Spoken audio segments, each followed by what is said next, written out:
Maju Bapak, taqaddamu.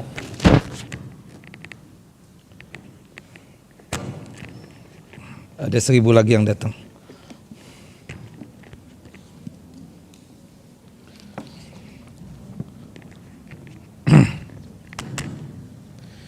Bismillahirrahmanirrahim. Assalamualaikum warahmatullahi wabarakatuh. Innal hamdalillah nahmaduhu wa nasta'inu wa nastaghfiruh wa na'udzu billahi min syururi anfusina wa min sayyiati a'malina. Man yahdihillahu fala mudilla lahu wa man yudlil fala hadiya lahu. Asyhadu an la ilaha illallah wahdahu la syarika lahu wa asyhadu anna Muhammadan abduhu wa rasuluh.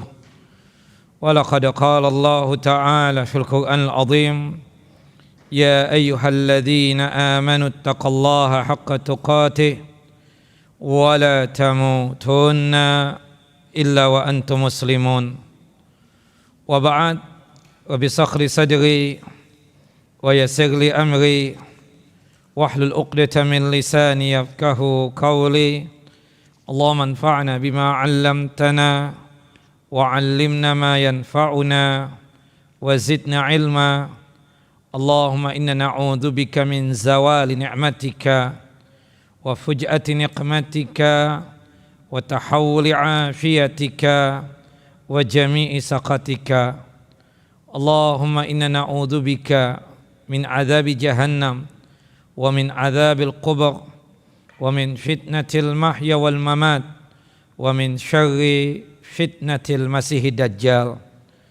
Allahumma inna nas'aluka salamatan fid din wa afiyatan fil jasad wa ziyadatan fil ilmi wa barakatan fi rizqi wa taubatan qabla al maut wa rahmatan 'inda al maut wa maghfiratan ba'da al maut.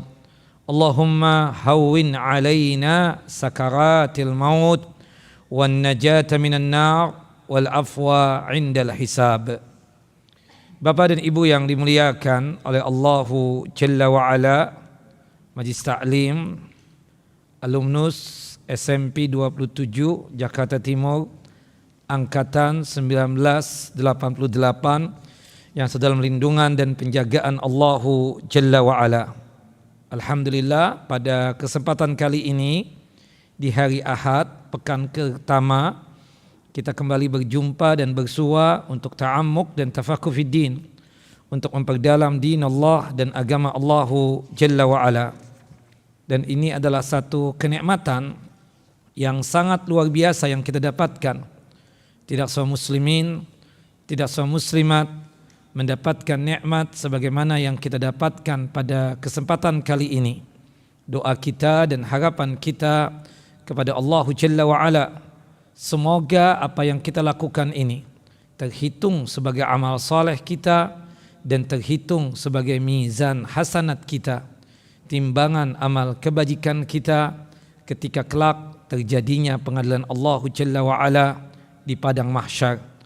Doa kita dan harapan kita kepada Allah Jalla Jalaluh, semoga apa yang kita lakukan ini sebagai caranya Allah Jalla wa Ala untuk menjatuhkan ridhanya dan rahmatnya atas kita semua, sehingga kita semua dimasukkan ke dalam jannahnya dan surganya tanpa ada hisab. Amin ya rabbal alamin. Salawat dan salam selalu tercurah kepada Nabi kita Muhammad sallallahu alaihi wasallam, Nabi yang telah menyampaikan amanah Allah, Nabi yang telah mengajarkan kepada kita tentang iman dan Islam, sehingga kita bisa merasakan manisnya keimanan dan lezatnya keislaman. Bapak dan Ibu yang dimuliakan oleh Allahu Jalla Jalaluh, melanjutkan kajian kita, pembacaan kitab Tauhid, kitab yang disusun oleh Al-Hafidh Al-Allamah Al-Muhaddis Al-Faqih Muhammad bin Abdul Wahhab At-Tamimi rahimahullah rahmatan wasi'ah, yang dimana kita masih membahas bab yang ketiga, yaitu dengan tauhid seseorang bisa masuk surga tanpa hisab. Man haqqaqa tauhida dakhalal jannah bighairi hisab. Barang siapa yang sanggup untuk memurnikan tauhid, ini adalah tiket ya masuk surganya dia tanpa ada hisab. Artinya yang merealisasikan, yang memurnikan tauhid, ya kemurnian tauhid itu tidak lain apa? Tiketnya seorang hamba masuk ke dalam surga tanpa hisab. Pada kesempatan yang lalu kita sudah menjelaskan tentang firman Allah Jalla wa'ala dalam surah An-Nahl, surah yang ke-16 ayat 120, yang dimana Allah Jalla wa'ala memuji Nabi Ibrahim alaihissalam. Dan Nabi Ibrahim tersebut dipuji oleh Allah Jalla Jalaluh dikarenakan Nabi Ibrahim itu memiliki 4 sifat. Pertama, sebagai ummah. Ummah di sini maksudnya adalah seorang pemimpin, sekaligus contoh dan suri tauladan yang baik, bahwa Nabi Ibrahim adalah seseorang yang terhimpun dalam dirinya berbagai macam sifat mulia yang biasanya tersebar pada banyak orang. Pemimpin sejati yang diridhai oleh Allah Jalla wa'ala hanyalah seseorang yang terkumpul padanya sifat kesabaran dan sifat keyakinan yang kuat kepada Allah Jalla wa'ala. Dan itu semua, ya semua sifat itu ada pada Nabi Allah Ibrahim alaihissalam. Kemudian sifat yang kedua, yang dimana Allah Jalla wa'ala memuji Nabi Ibrahim alaihissalam dikarenakan memiliki sifat qanit. Qanit itu seseorang yang senantiasa tegar dan kokoh dalam mentaati Allah Jalla wa'ala. Perintahnya beliau laksanakan, larangannya ditinggalkan oleh beliau sallallahu alaihi wasallam. Yang ketiga, sifat Nabi Ibrahim alaihissalam yang dipuji oleh Allah Jalla wa'ala pada surah An-Nahl ayat 120 ini, Nabi Ibrahim itu Al-Hanif. Al-Hanif itu seseorang yang amat lekat dengan tauhid dan amat anti dengan syirik, jauh daripada dosa syirik. Itulah Al-Hanif, seseorang yang sangat mentauhidkan Allah Jalla Jalaluh dan sangat jauh dari yang namanya dosa syirik. Dari beliau terlahir sampai beliau meninggal dunia tidak pernah melakukan perbuatan syirik atau menyekutukan Allah Jalla Jalaluh. Yang terakhir, Nabi Ibrahim tersebut dipuji oleh Allah Jalla wa'ala dikarenakan memiliki sifat pandai mensyukuri nikmat Allah Jalla Jalaluh. Nah, akibat 4 sifat tersebut, Allah Jalla wa'ala memilih Nabi Ibrahim alaihissalam menjadi nabi dan rasul.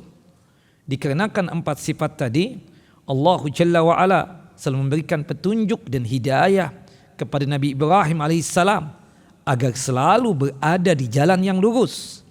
Dengan 4 sifat tersebut, Nabi Ibrahim alaihissalam dianugerahkan oleh Allah Jalla wa'ala kebaikan di muka bumi ini.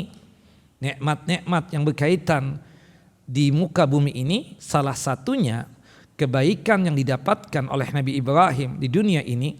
Semua penganut agama samawi, baik itu Islam, Yahudi bahkan Nasrani bahkan, memuji Nabi Ibrahim alaihissalam. Bahkan Yahudi dan Nasrani ini juga mengaku-ngaku sebagai pengikut Nabi Ibrahim alaihissalam. Kemudian sebab sifat 4 tadi, Nabi Ibrahim alaihissalam mendapatkan kenikmatan. Wa innahu fil akhirati laminas salihin. Sesungguhnya Nabi Ibrahim alaihissalam dipastikan masuk surga karena beliau tersebut benar-benar termasuk orang-orang yang saleh.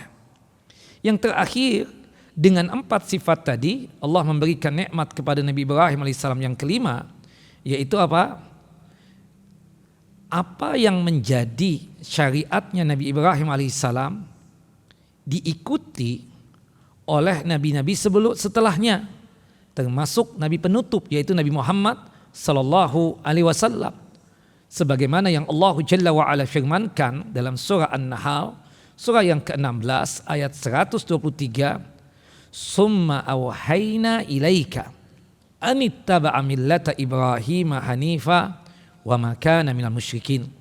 Kemudian kami wahyukan kepada engkau wahai Muhammad hendaknya engkau mengikuti milahnya Ibrahim, agamanya Ibrahim, ya, ajarannya Nabi Ibrahim, seseorang yang sangat hanif, yang sangat mentauhidkan Allah Jalla wa Ala.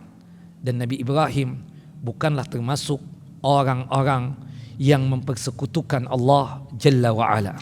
Nah, itu ya yang sudah kita bahas berkaitan dengan firman Allah Jalla wa Ala ya di dalam surah An-Nahl ayat 120, termasuk juga yang sudah kita bahas pada kesempatan yang lalu tentang firman Allah Jalla wa Ala dalam surah Al-Mu'minun ayat 59, walladzina hum bi rabbihim la yusyrikun, dan orang-orang yang tidak mempersekutukan dengan Rabbnya mereka dengan sesuatu apapun. Kita sudah kupas tuntas bahwasannya seseorang mukmin yang ingin masuk ke surga tanpa hisab, pastikan mentauhidkan Allah Jalla wa Ala, dan pastikan dia tersebut tidak pernah menyekutukan Allah Jalla wa Ala sedikit jua pun, baik itu syirik besar ataupun ya syirik kecil. Wallahu a'lam bishawab. Kita masuk kepada dalil yang ketiga dari bab yang ketiga ini. Ya, yang sempat kita bahas juga ya, ibu-ibu, sudah dibahas ya? Apa belum? Dalil ketiga, bab yang ketiga. Belum. Ini dari hadis Husain bin Abdurrahman radhiyallahu an atau rahimahullah, seorang tabi'in. Husain bin Abdurrahman As-Sulami, seseorang ya tabi'in, bahkan pemimpin. Beliau mengungkapkan ceritanya beliau ketika kumpul dengan Sa'id bin Jubair. Sa'id bin Jubair ini adalah seorang tabi'in juga. Ya, murid langsung daripada sahabat yang mulia Abdullah ibnu Abbas radhiyallahu anhuma. Sa'id bin Jubair ini bertanya kepada sahib-sahibnya, teman-temannya, termasuk Husain bin Abdurrahman, siapakah di antara kalian yang tadi malam melihat bintang jatuh? Tidak ada yang menjawab kecuali aku, kata Husain bin Abdurrahman. Aku melihat tadi malam bintang jatuh.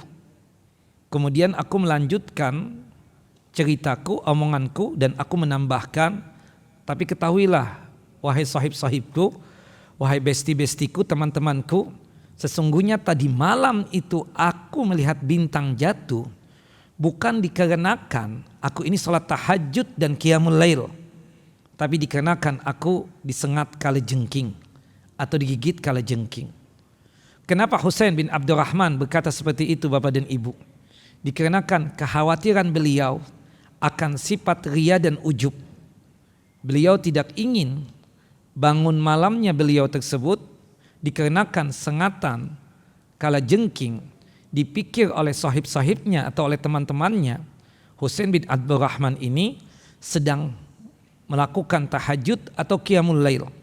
Dan dia pun juga tidak ingin ada rasa ujub dalam dirinya, membanggakan apa yang telah dilakukan berkaitan dengan amal ibadah. Makanya beliau berkata seperti itu. Dan ini kemuliaan dari salafun saleh. Salah satu kemuliaan amal saleh itu merahasiakan dan menyembunyikan amal ibadah yang mereka kerjakan. Naam. Kemudian Sa'id bin Jubair rahimahullah bertanya lagi, lalu apa yang antum lakukan? Lalu apa yang antum amalkan pada saat antum tersebut digigit oleh kalajengking tadi itu? Kata beliau rahimahullah, istaqaitu, aku meminta ruqyah agar ada orang lain yang meruqyah diriku. Kemudian Sa'id bin Jubair rahimahullah rahmatan wasi'ah bertanya lagi, ma hamalaka ala dhalik? Kenapa engkau melakukan itu? Kenapa engkau melakukan amalan itu, meminta ruqyah? Setauku meminta ruqyah itu tidak boleh. Apa dalilmu, apa dasarmu? Dan ini menguatkan ya Bapak dan Ibu, kalau sekiranya ada seorang ustadz mengamalkan satu amalan, kemudian sang ustadz tersebut tidak menyebutkan dalil dan hujjah, maka sebagai murid yang teladan dan sebagai murid yang sayang kepada ustadznya, antum tanyakan dalil. Ustadz Afwan, tadi antum bercerita tentang satu amalan yang antum ajarkan kepada kami. Tapi dari awal ceramah sampai penutupan, antum tidak menyebutkan hujjah dan dalil. Tolong dong, dalilnya apa? Karena memang konsekuensi kita sebagai umat Nabi Muhammad SAW, ikutnya itu bukan ustadz, kiai, atau ajengan, atau tuan guru. Tapi ikutnya kita dalam beramal dan beribadah, atau dalam masalah beragama kepada siapa? Mencontoh Nabi kita Muhammad Sallallahu Alaihi Wasallam. Kata Sa'id bin Jubair Al-Afuni, aku minta maaf, setauku meminta ruqyah itu tidak boleh. Apa hujahmu? Apa dalilmu sampai engkau berani untuk meminta ruqyah tadi itu? Kata Sa'id bin Jubair, kata Abdurrahman, kata Husain bin Abdurrahman As-Sulami, ya hadisun haddasanahu Asy-Sya'bi. Ya, ada satu hadis yang disampaikan oleh Al-Imam Asy-Sya'bi kepadaku. Beliau mendengar hadis ini dari sahabat Buraidah Al-Husayb Al-Aslami radhiyallahu an. Qala Rasulullah sallallahu alaihi wasallam. Rasulullah sallallahu alaihi wasallam bersabda, la ruqyata illa min ainin aw humatin. Tidak boleh meminta ruqyah kecuali kalau sekiranya terkena penyakit ain atau mata panas, atau terkena sengatan dan gigitan kalajengking atau serangga. Naam, ain itu mata panas. Bapak Ibu, kalau sekiranya ada teman kita memuji kita, baik tentang badan kita, pakaian kita, mobil kita atau apapun, maka pastikan sahabat kita yang memuji kita tersebut ya membawakan pujian untuk Allah Jalla wa'ala. Contoh, Masya Allah, bagus banget bajunya, Masya Allah, Subhanallah, mobilnya keren, Masya Allah, Subhanallah, lucu banget nih anak, kan seperti itu. Artinya apa? Jangan sampai kita memuji manusia atau dia memuji kita tanpa mengikut sertakan pujian untuk Allah Jalla wa'ala. Khawatirnya, takutnya dia tersebut punya penyakit mata panas. Mata panas ini rata-rata dari seseorang yang hasut dan iri dengki. Dan kita semua ini punya potensi, punya penyakit ya, hasad dan iri dengki. Karena kita belajar din, agama, ya, belajar Al-Quran dan Sunnah.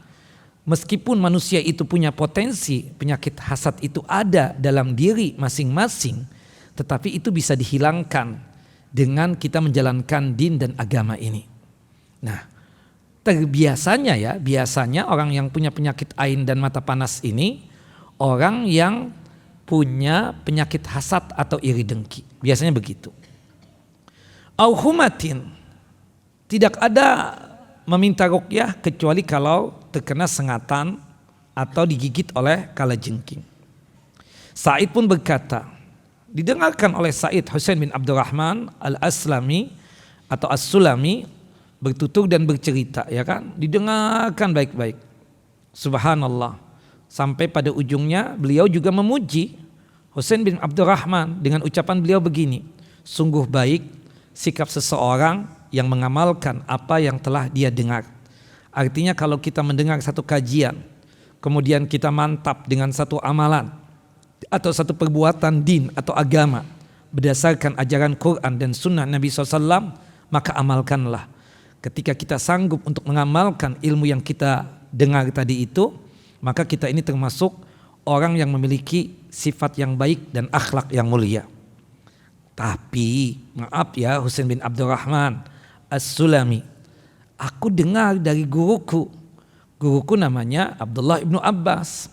Beliau menuturkan dan menceritakan seperti ini. Ketika Nabi Muhammad Isra dan Mi'raj, Nabi Muhammad itu ditampakkan umat-umat. Uridat alayyal umam, fara'aitu an-nabiyya ma'ahu ar-rahat. Ditampakkanlah kepada Nabi Muhammad umat-umat terdahulu. Ditampakkan ada seorang nabi yang memiliki pengikut segelintir. Rahat itu atau rohaid itu hitungan 3 sampai 9. Artinya Nabi itu memiliki pengikut bisa jadi 9, 8, 7, 6, 5, 4 atau 3. Wan nabiyya ma'ahu ar-rajulu wa rajulani.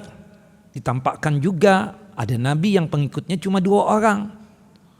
Ditampakkan juga kepadaku ada nabi yang pengikutnya 1 orang. Wan nabiyya wa laisa ma'ahu ahadun. Tapi ada juga nabi yang tidak ada pengikutnya sama sekali. Allahu akbar. Naam. Jadi kita nih Ustadz, ya Pak Kiai, Tuan Guru, nggak perlu kecil hati. Kalau sekiranya segelintir yang datang di kajian kita, nabi-nabi terdahulu ada yang pengikutnya sedikit sekali. Subhanallah. Kalau perbandingan untuk datang yang hari ini lebih banyak, kita katakan. Tapi apakah mereka gagal di dalam masalah berdakwah? Tentu tidak. Bapak Ibu, yang perlu digarisbawahi di dalam masalah berdakwah tersebut, suksesnya bukan dikarenakan banyaknya yang hadir, tapi suksesnya dalam masalah dakwah tersebut tidak lain di dalam dakwah tersebut ada ilmu, dan ketika menyampaikan ilmu tersebut dalam kondisi yang ikhlas, itulah yang disebut dengan istilah basirah, sebagaimana yang difirmankan oleh Allah Jalla wa'ala dalam surah Yusuf, surah yang ke-12 ayat 108.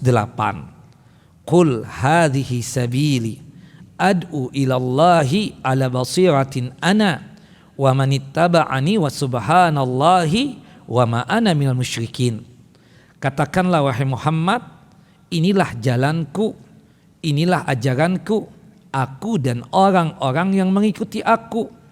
Aku berdakwah untuk mengajak manusia berada di jalan Allah dengan hujah yang nyata. Hujah yang nyata itu terbangun di atas 2 pondasi. Pondasi yang pertama ikhlas, pondasi yang kedua ilmu. Ilmu yang berdasarkan ajaran Quran dan Sunnah. Artinya ada orang yang berdakwah tapi tanpa ilmu, ya, atau tanpa ikhlas, maka tidak bakalan diterima dakwahnya oleh Allah Jalla wa'ala. Tidak ada nilai pahalanya di sisi Allah Jalla Jalaluh. Atau seseorang berdakwah ikhlas tapi tanpa ilmu, tidak paham tentang ayat, tidak paham tentang hadis. Kan banyak tuh ustadz jadi-jadian, sekedar pintar ngomong jadi ustadz, padahal dia tidak paham tentang ayat, tentang sunnah Nabi SAW as-sahihah. Padahal dia nggak ngerti bahasa Arab itu apa juga. Tahu-tahu jadi ustadz, berani untuk ceramah, berani untuk khutbah dan seterusnya. Ini juga tidak diterima dakwahnya, meskipun dia ikhlas, tapi tanpa ilmu tidak diterima oleh Allah Jalla wa'ala, tidak ada pahalanya. Begitupun sebaliknya, orang bisa jadi berdakwahnya, ya kan tadi ada ilmu tapi tidak ikhlas. Ya ada ilmu Masya Allah tapi nggak ikhlas, juga tidak diterima. Makanya ya ini nasihat untuk pribadi dan untuk teman-teman yang kebetulan menjadi juru dakwah, menjadi ustadz atau mubalik. Pastikan ada ilmu, dan pastikan ketika menyebarkan ilmu tersebut, ketika berdakwah tersebut harus didasari keikhlasan. Tidak penting buat kita tersebut banyaknya yang hadir.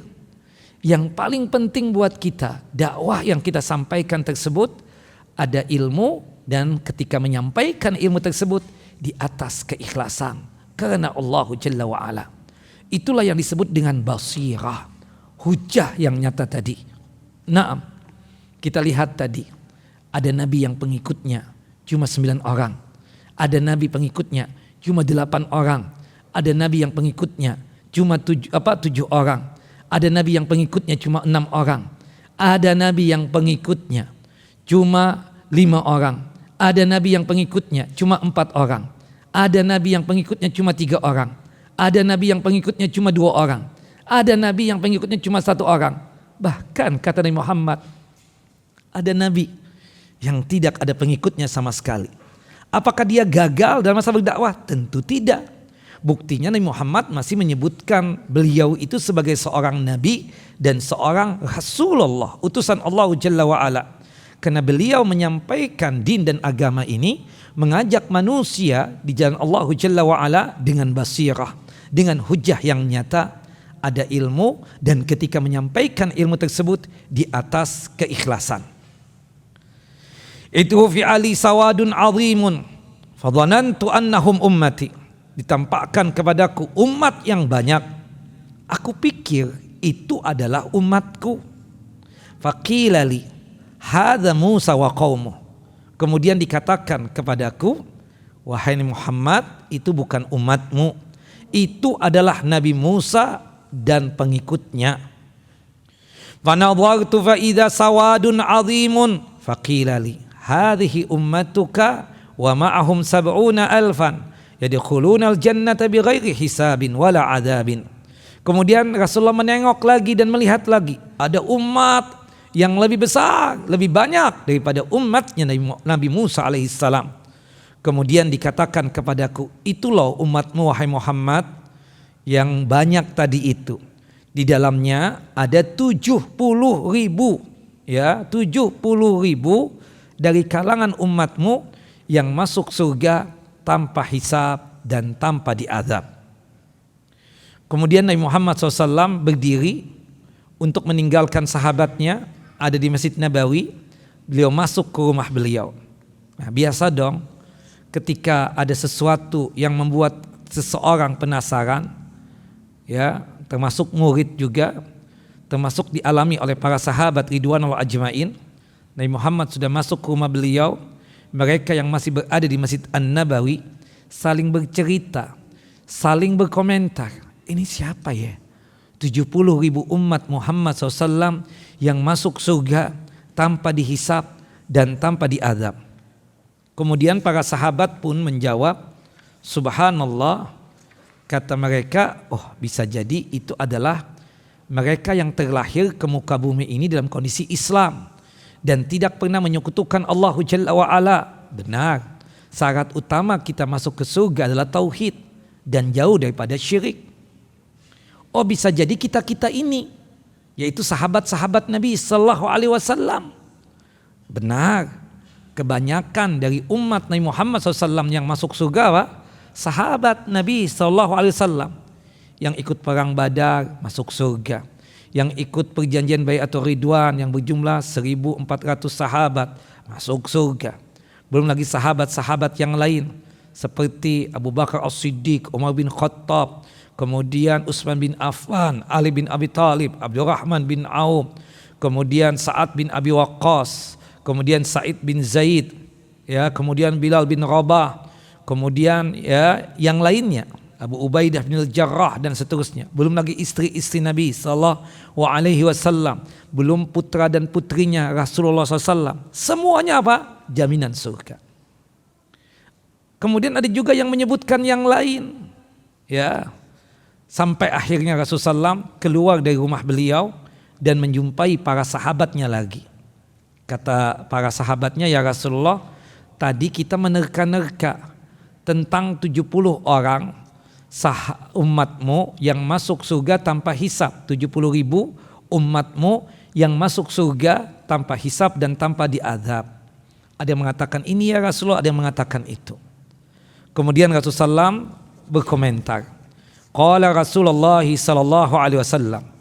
Rasulullah sallallahu alaihi wasallam bersabda, humul ladzina la yastaghquna wa la yaktawuna wa la yatatayyarun wa ala rabbihim yatawakkalun. Mereka yang jumlahnya 70.000 umat Muhammad SAW yang masuk surga tanpa dihisab dan tanpa diazab, sifatnya itu cuma ada 4. Yang pertama, tidak pernah meminta ruqyah. Jangankan ruqyah yang haram, ruqyah yang syar'i pun tidak pernah mereka mau minta. Kenapa? Karena 70.000 umat Muhammad SAW yang masuk surga tanpa dihisab dan tanpa diazab itu memiliki sifat at-tawakkulu at-tam, tawakal yang tinggi, tawakal yang sempurna. Sehingga mereka itu tidak pernah mau untuk menggantungkan nasib kepada makhluk, kepada manusia. Karena orang kalau meminta ruqyah itu ada rasa penggantungan nasib kepada si ustadz atau seseorang yang meruqyah kita. Itu 70.000 tidak pernah mau untuk meminta ruqyah. Saking kuatnya tauhidnya dia kepada Allah Jalla wa'ala. Naam. Nah, apa hukumnya Ustadz kalau meminta ruqyah tersebut? Secara umum hukumnya adalah makruh. Kenapa makruh? Ya, kalau ruqyah yang syar'i tersebut dikarenakan kalau kita meminta ruqyah yang syar'i tersebut ada ketergantungan dengan si peruqyah. Itu bahayanya. Seperti itu. Nah, kecuali memang kalau ada alasan 3 hal berikut ini. Boleh enggak meminta ruqyah? Subhanallah. Sebelum saya jelaskan kapan kita dibolehkan untuk meminta ruqyah, kita lanjutkan dulu sifat yang kedua dari 70.000 umat Muhammad sallallahu alaihi wasallam yang masuk surga tanpa dihisab. Walayak tawun, tidak pernah mau untuk meminta pengobatan secara kai. Tidak pernah mau untuk meminta pengobatan secara kai. Pengobatan secara kai itu ada besi ditempatkan di api, sudah panas, diangkat, kemudian diletakkan di bagian tubuh yang sakit. Itulah pengobatan kai. Pengobatan kai itu mubah, boleh, tidak mengapa. Nabi Muhammad SAW pernah mengkai sahabatnya yang tertusuk duri. Nama sahabatnya As'ad bin Zarurah. As'ad bin Zarurah ini terinjak duri. Kemudian diobati oleh Nabi SAW dengan cara pengobatan kai. Kemudian Ubay bin Ka'ab pernah sakit. Ada di bagian betis beliau tersebut membengkak. Sehingga membuat beliau tersebut tidak bisa berdiri. Akhirnya Nabi Muhammad SAW mengutus seorang tabib atau seorang dokter. Kemudian dokter itu mengkai sahabat yang mulia Ubay bin Ka'ab tadi itu. Anas bin Malik ada benjolan di bagian pinggang, kemudian mengkai dirinya sendiri. Yang jelas pengobatan kai itu adalah sesuatu yang mubah. Meskipun kata Nabi SAW, pengobatan itu kan ada 3 berdasarkan hadis dari Abdullah bin Abbas. Pertama syurbatu asalin, minum madu.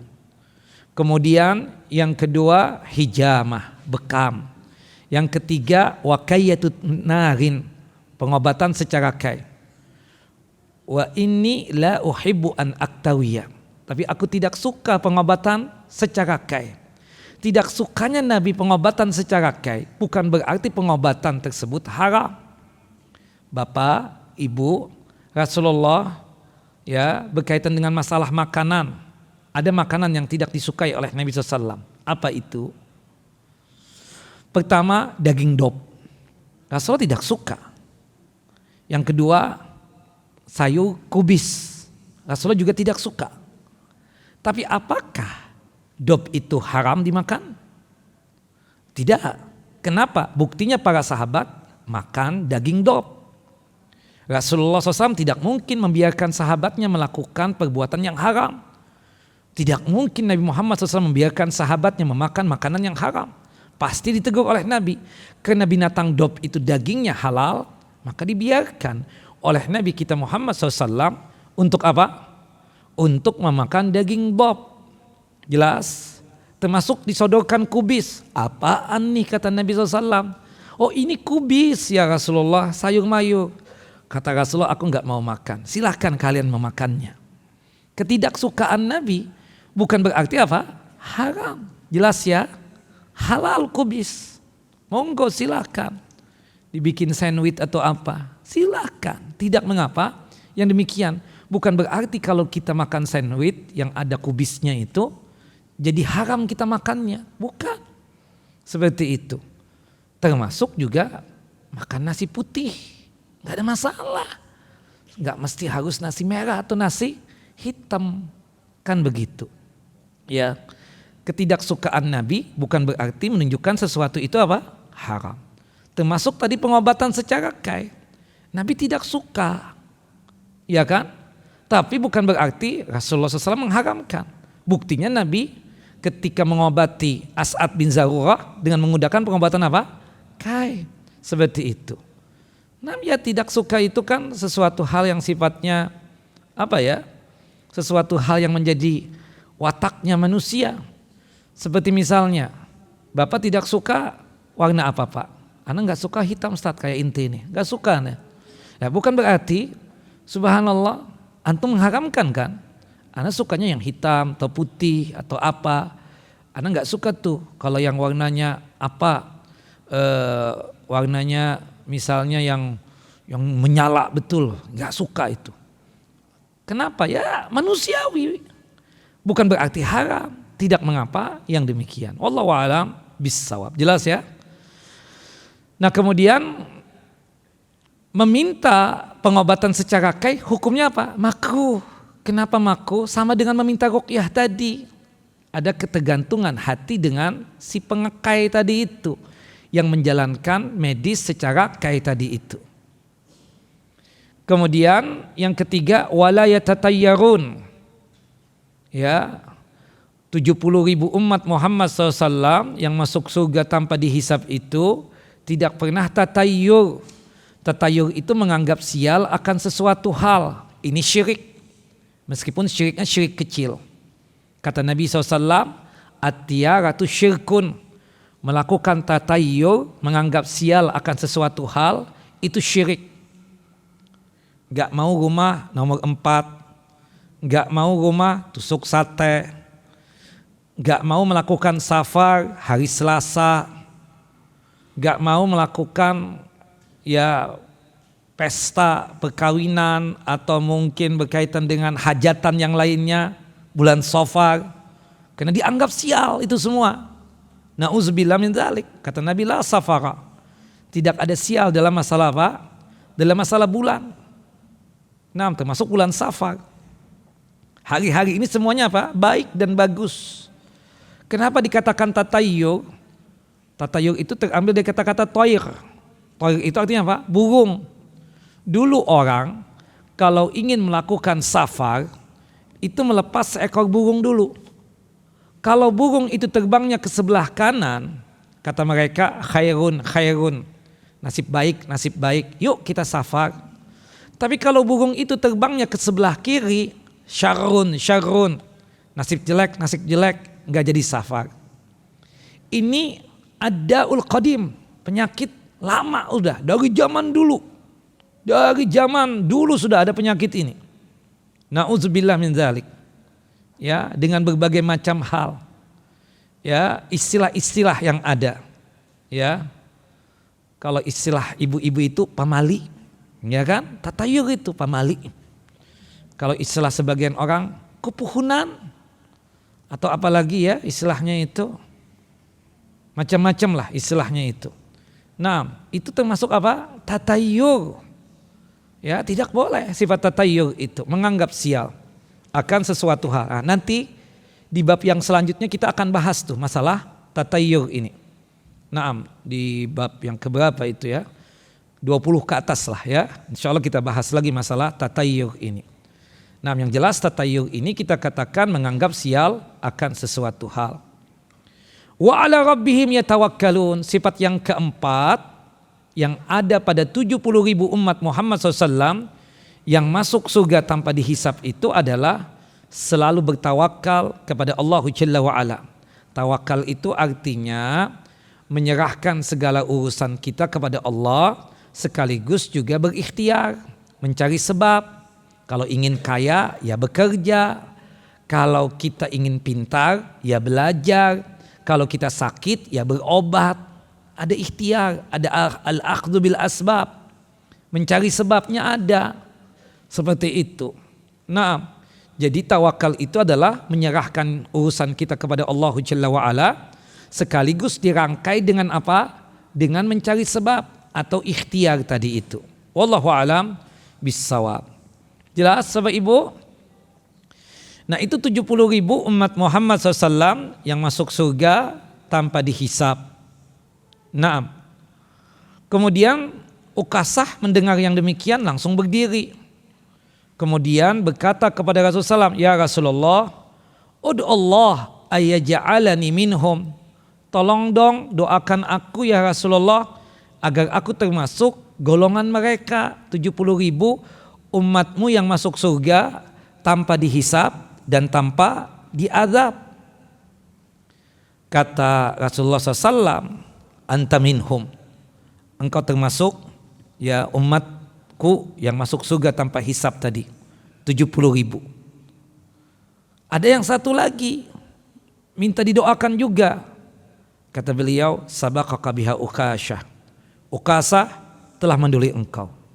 Nah jadi kalau misalnya kita bagi-bagi buku atau bagi-bagi kue, ya, kemudian semua dapat. Ada teman kita yang terlambat datang, ana dong, ya, sababika, ya, sabaqaka biha Ukashah.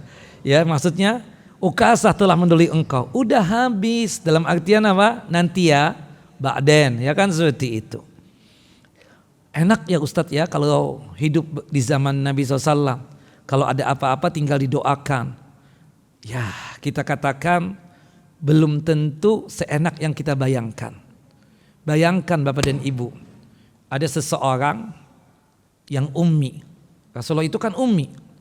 Ummi itu artinya la yaktub wa la yaqra, tidak bisa menulis dan tidak bisa membaca. Tahu-tahu datang kepada kita, mengaku menerima wahyu, ya, mengajak kita menjadi pengikutnya. Kalau menurut antum mau enggak? Ya kan antum bisa jadi enggak mau. Subhanallah, Ustadz abal-abal aja datang misalnya, ini Ustadz lulusan mana dia? Ya Madinah apa bukan? Bisa bahasa Arab atau bukan? Atau macam-macam. Ah enggak, jangan deh, si Ustadz nggak bisa bahasa Arab kayaknya. Jangan deh, Ustadznya bukan lulusan Madinah deh. Jangan deh. Nah kan, itu kita. Bayangkan kalau kita hidup di zaman Nabi, kita nggak tahu apakah Bapak Ibu ini satu barisan dengan Rasulullah SAW, atau jangan-jangan satu barisan dengan Abu Jahal. Abu Jahal, Amr bin Hisham itu kan pintar banget, masih keluarganya Rasulullah lagi. Dia orang yang barisan terdepan menolak dakwahnya apa? Rasulullah. Karena dia merasa pintar. Nabi Muhammad gak sekolah. La yaktub wa la yaqra, menurut dia, menurut Abu Jahal nih, menurut Amr bin Hisham. Ya, dia tidak bisa menulis, tidak bisa juga membaca. Ngapain aku ikut dia? Kata Amr bin Hisham. Amr bin Hisham itu pintar, saking pintarnya dan bijaksananya disebutlah dia dengan sebutan apa? Abul Hakam. Allahu Akbar. Tapi hidayah mahal. Hidayah tidak didapatkan oleh siapa? Abu Jahal. Mati dalam kondisi kafir. Seperti itu. Nah, belum tentu kita katakan Abu Thalib satu rumah dengan Nabi. Dia paham keponakannya di atas kebenaran. Tapi dikarenakan terdorong oleh rasa asobiyah, fanatisme golongan, fanatisme kabilah, sehingga membuat beliau menolak dakwahnya Rasulullah SAW. Akhir hayatnya tidak mau untuk menyatakan iman dan Islam. Mau dikata apa? Alhamdulillah kita dapatkan hidayah. Jadi nggak segampang itu, ya. Oh enak ya minta masuk surga dan seterusnya. Nggak seperti itu Bapak dan Ibu. Nah, ya kita katakan pas kita membaca ini memang sepertinya gambaran enak ya. Tapi wallahu alam, apakah ketika hidup bersama Nabi itu kita dapat hidayah ataukah tidak? Itu yang kita tidak paham dan tidak mengerti. Itu yang membuat kita berat betul. Kalau seandainya sejaman dengan Nabi, jangan-jangan kita termasuk yang menolak. Wal'iyadzubillah. Nah, maka sebab itu, Bapak dan Ibu yang dimuliakan oleh Allah Jalla wa'ala, di dalam hadis ini, hadis yang sahih, yang dikeluarkan oleh Al-Imam Al-Bukhari dan juga oleh Al-Imam Muslim. Naam. Bapak dan Ibu yang dimuliakan oleh Allah Jalla wa'ala, berkaitan dengan hukum meminta ruqyah. Ya, ruqyah ada dua secara umum. Ada ruqyah yang syar'i, ada ruqyah yang tidak syar'i. Naam. Ruqyah yang syar'i itu syaratnya sebagai berikut, ada 3.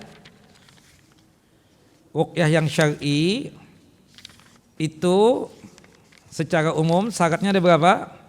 Ada 3.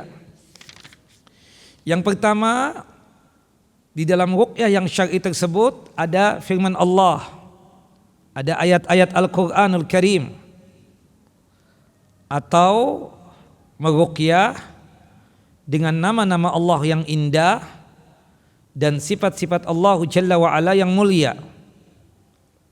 Sekali lagi, syarat daripada ruqyah yang syar'i yang disebutkan oleh Al-Hafidz Ibnu Hajar Al-Asqalani rahimahullah, syaratnya ada 3. Yang pertama, di dalamnya ada apa?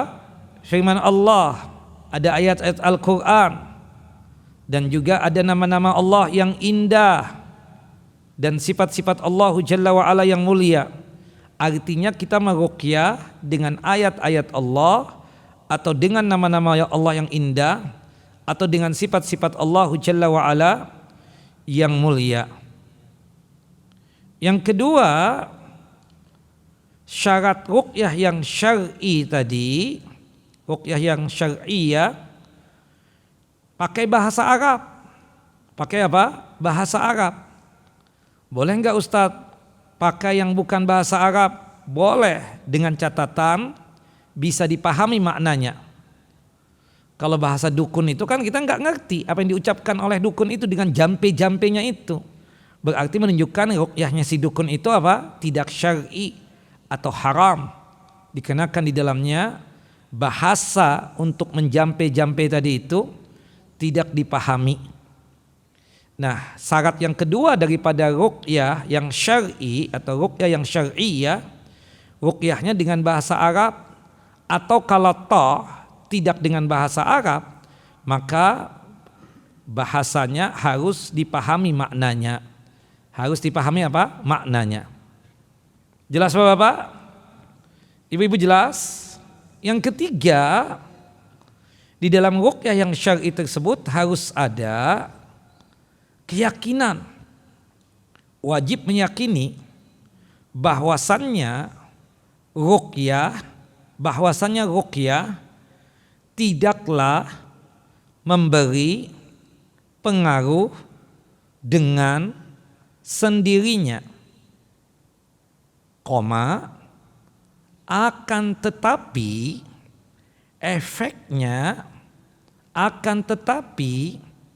efeknya hanyalah terjadi atas kehendak Allah. Sekali lagi, wajib meyakini bahwasannya ruqyah tidaklah memberi pengaruh dengan sendirinya, akan tetapi efeknya hanyalah terjadi atas kehendak dan keinginan Allah. Artinya dia bisa sembuh karena siapa? Karena Allah, bukan si ustadz tadi yang meruqyah, bukan. Ya, ruqyah sendiri tidaklah memberikan pengaruh dengan sendirinya. Nah, ini ruqyah yang syar'i ya. Nah, ruqyah yang kedua, ruqyah yang tidak syar'i. Ruqyah yang tidak syar'i itu jika di dalamnya tidak ada firman Allah, tidak ada surah, tidak ada doa-doa Nabi, tidak ada nama-nama Allah yang indah, dan tidak ada sifat-sifat Allah yang mulia. Bahkan di dalamnya ada unsur kesyirikan. Di dalamnya apa? Ada unsur kesyirikan. Makanya kata Nabi SAW, la ba'sa biruqa ma lam yakun syirkan. Tidak mengapa meruqyah seseorang selama di dalam ruqyah tersebut tidak ada unsur kesyirikan. Jelas? Nah, ruqyah yang tidak syar'i tadi atau yang haram, dia pasti menggunakannya bukan pakai bahasa Arab yang tidak terpahami. Ya, tidak terpahami. Sebagaimana jampe-jampenya dukun tadi itu, enggak terpahami sama sekali. Bahasa semut lah bahasanya dia, bahasa serangga lah, bahasa apa, enggak terpahami. Berarti ruqyah itu apa? Tidak benar, tidak syar'i, haram. Ya, karena di dalamnya ada selain kesyirikan, bahasa jampe-jampenya itu kita enggak pahami.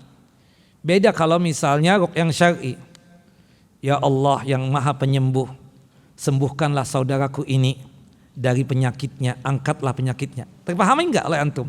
Terpahami, itu kan jampe-jampe juga. Tapi yang tadi apa? Kita kadang enggak ngerti apa yang diucapkan dia. Seperti itu.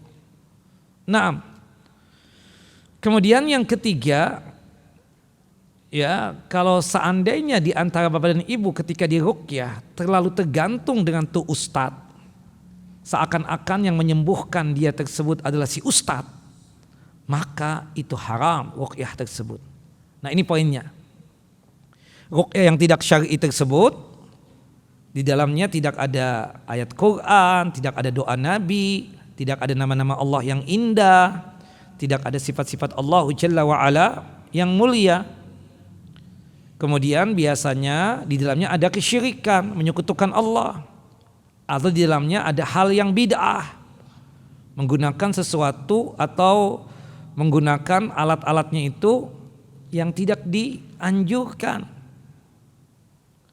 Disuruh untuk menyembelih ayam hitam di tengah malam, disuruh mandi di comberan. Ini kan gak tepat banget ya. Ini menunjukkan ruqyahnya apa? Tidak syar'i.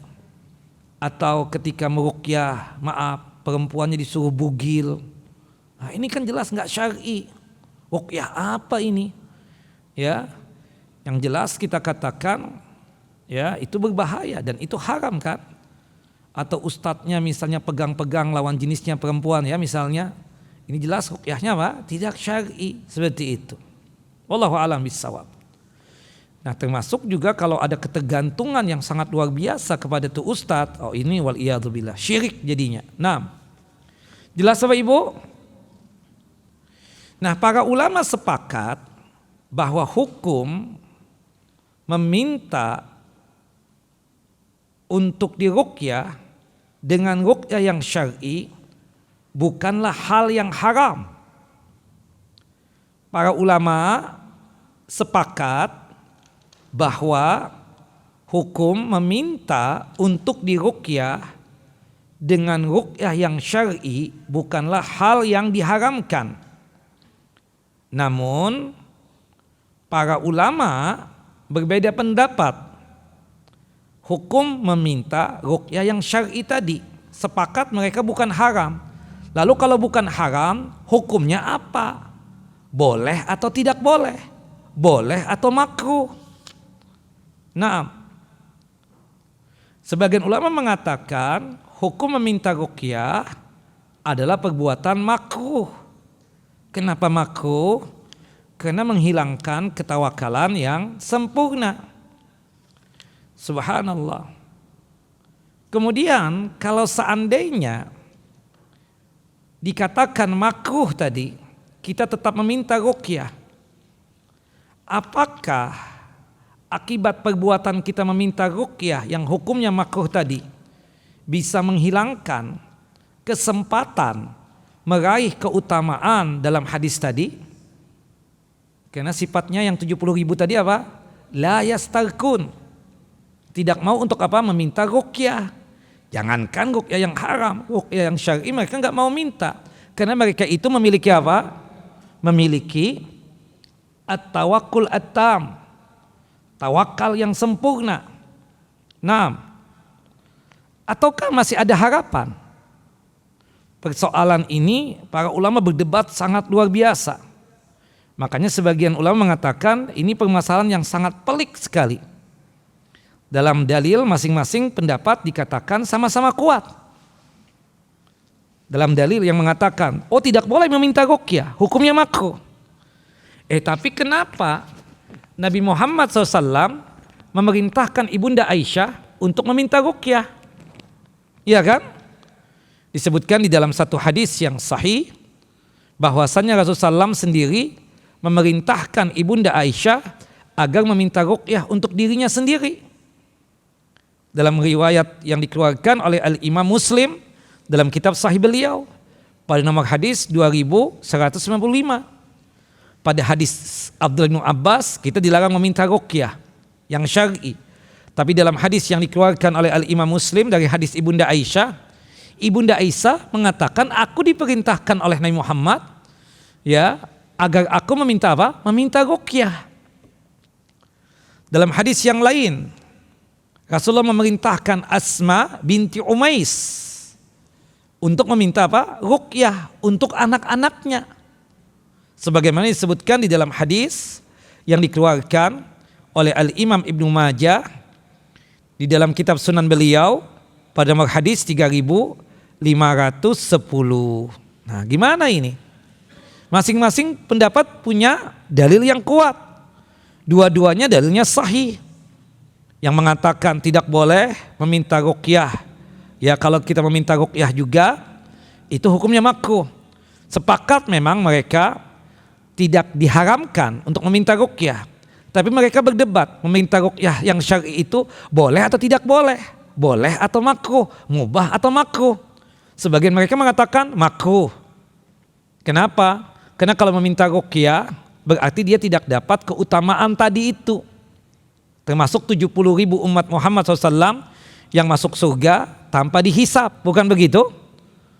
Tapi yang mengatakan mubah, enggak, masih ada kesempatan kok untuk dapat itu. Buktinya apa? Buktinya Nabi Muhammad SAW memerintahkan Ibunda Aisyah untuk apa? Meminta ruqyah. Dan memerintahkan Asma binti Umais ya agar meminta ruqyah untuk anak-anaknya. Ini gimana? Subhanallah. Nah, di sini perlu kita cermati ya penggabungan dari hadis-hadis tadi. Kalau kita kompromikan, kalau kita gabungkan dalil melarang dan dalil yang membolehkan, kesimpulannya wallahu a'lam ya bahwasannya yang dimaksud dengan meminta ruqyah yang disebutkan di dalam hadis tadi yang bisa menghilangkan kesempatan orang masuk surga tanpa hisab ya dan tanpa diazab jika dia menggantungkan hatinya kepada si peruqyah sehingga menghilangkan rasa tawakalnya kepada Allah. Jelas? Jadi yang dimaksudkan tadi yang terlarang meminta ruqyah itu jika sekiranya seseorang yang meminta ruqyah tadi menggantungkan hatinya yang luar biasa terhadap kemampuan si peruqyah kepada si ustadz yang ruqyah tadi sehingga menghilangkan apa? Rasa tawakal kepada Allah Jalla wa'ala. Ini yang tidak boleh. Nah, kesimpulannya apa Ustadz? Boleh meminta ruqyah. Boleh dengan 3 syarat. Boleh kita meminta ruqyah yang syar'i dengan 3 syarat. Yang pertama, boleh meminta ruqyah jika dalam keadaan yang mendesak, adanya keperluan dan kebutuhan yang apa? Mendesak banget Ustadz, gak mungkin ini. Saya sudah mengobati dia ke sana kemari, di dalam negeri, di luar negeri, sampai datang ke Penang Ustadz, gak sembuh-sembuh juga. Subhanallah. Jadi memang perlu diruqyah ini. Ini kebutuhannya sudah mendesak banget. Ya, keperluannya apa? Sudah mendesak banget. Dalam artian yang lain, daruri banget ini Ustadz, darurat. Nah, jika ini alasan yang pertama, boleh kita meminta ruqyah jika ada kebutuhan dan keperluan yang mendesak. Jelas Bapak? Ibu-ibu jelas? Sekali lagi, boleh meminta ruqyah dengan 3 catatan, dengan 3 alasan. Alasan yang pertama, boleh kita meminta ruqyah jika ada kebutuhan dan keperluan yang mendesak. Itu yang pertama. Yang kedua,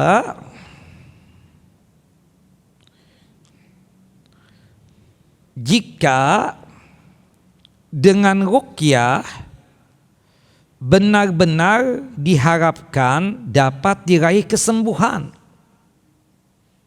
Syarat yang kedua apa? Dengan ruqyah yang syar'i bisa benar-benar diharapkan dapat diraih kesembuhan tersebut. Artinya jika kemungkinan besarnya tidak ada kesembuhannya juga ketika meruqyah tersebut atau ketika diruqyah tersebut, nggak boleh kita apa? Meminta ruqyah. Tanpa adanya kesembuhan yang benar-benar diharapkan dapat diraih, tidak boleh kita meminta ruqyah. Tapi pastikan apa? Adanya kesembuhan yang benar-benar diharapkan dapat diraih. Jelas Bapak Ibu? Siapa peruqyahnya? Ini. Sudah teruji belum? Belum. Nah, berarti kan gak mungkin ada kesembuhan. Tapi kalau misalnya, anak pernah kejadian, anak pernah juga mengalami penyakit seperti itu, kemudian anak datang ke ustadz ini, kemudian anak meminta ruqyah, sembuh nggak bang? Sembuh, alhamdulillah, pertolongan Allah betul itu, ya kan? Boleh dicoba deh, ya kan? Seperti itu. Nah itu berarti apa? Ada harapan kesembuhan di dalamnya, kesembuhan yang benar-benar diharapkan dapat diraih. Tapi kalau setengah-setengah, nggak yakin banget, udah deh nggak pakai minta ruqyah. Jelas ibu-ibu? Yang ketiga, ketika kita diruqyah atau ketika kita meminta ruqyah,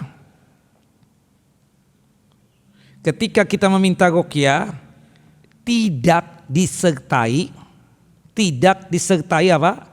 Ketergantungan hati yang luar biasa terhadap kemampuan si peruqyah. Jika kita meminta ruqyah tidak disertai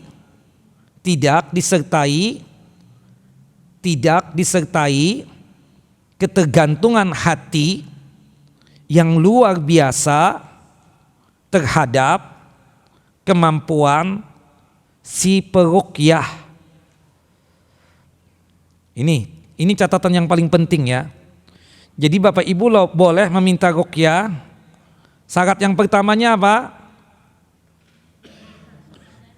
Ya, kebutuhan yang mendesak, keperluan yang mendesak.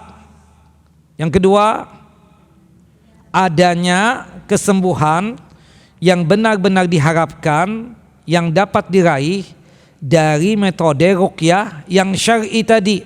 Jelas ya? Adanya kesembuhan yang benar-benar diharapkan yang dapat diraih dari metode meminta ruqyah yang syar'i tadi. Yang ketiga Bapak dan Ibu, kalau kita di ruqyah, pastikan tidak disertai ketergantungan hati yang luar biasa terhadap kemampuan si peruqyah. Jelas tidak? Jelas Bapak Ibu? Naam. Nah itu syaratnya. Jadi mengumpulkan dari hadis-hadis larangan dan hadis-hadis dibolehkan untuk meminta ruqyah. Kesimpulannya kita boleh meminta ruqyah dengan 3 syarat tadi. Dan masih ada kesempatan untuk masuk kategori 70.000 umat Muhammad SAW yang masuk surga tanpa dihisab dan tanpa diazab. Jelas Bapak Ibu? Naam. 70.000 itu Bapak dan Ibu jumlah besar apa jumlah kecil? Kalau dibandingkan umat Muhammad, kecil Ibu. Umat Muhammad berapa itu? Allahu Akbar. Kalau kita bersaing dengan sahabat, kita sudah KO dulu sebelum bertanding. Kalau kita berkompetisi dengan sahabat Nabi, kalah. Dan sahabat Nabi itu banyak jumlahnya.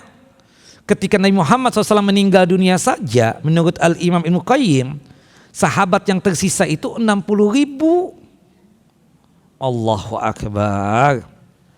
Belum lagi tabi'in. Ya Allah. Belum lagi tabi'ut tabi'in. Subhanallah.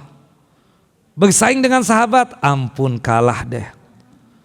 Kita ini kan lebih banyak dunianya. Coba saingan dengan ustadz, apalagi kalah. Sahabat dengan ustadz zaman sekarang lagi, ya Allah, kalah lah.